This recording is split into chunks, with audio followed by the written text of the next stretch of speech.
سلامونه دوستانو په دې هیله چې ټول به راته روغ او جوړ یاست. په لومړي سر خو ټولو افغانانو ته د دې غټې سترې بریا مبارکي وایم. افغان ابدالیانو وکولی شوله چې د هانګکانګ الف لوبډلې ته په 7 ویکټو په توپیر ستره ماته ورکړي. د نن لوبې ټاس هانګکانګ الف لوبډلې وګټئ چې په خپله د توپونې پرېکړه وکړله. هانګکانګ لوبډلې بیا ډېره خرابه ناکامه توپونه وکړله چې په پوره 20 اورونو کې د 9 لوبغاړو په سوځېدو سره 111 منډې جوړې کړلې. په نن لوبه کې افغان ابدالیانو ډېره زبردسته بهترینه توپ اچونه ترسره کړله. په خاصه توګه فریدون داودزي کریم جنت ډېره زبردسته لوبه وکړله.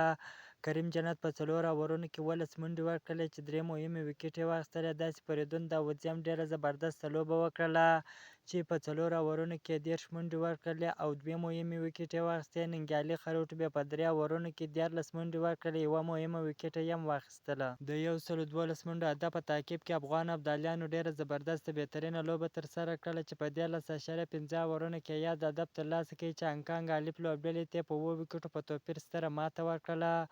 په دغه لوبه کې افغان توپوونکي ډېر ښه وځلېدله. په خاصه توګه کریم جنت ښه توپ اچونه هم وکړله، ښه توپ وهنه هم وکړله.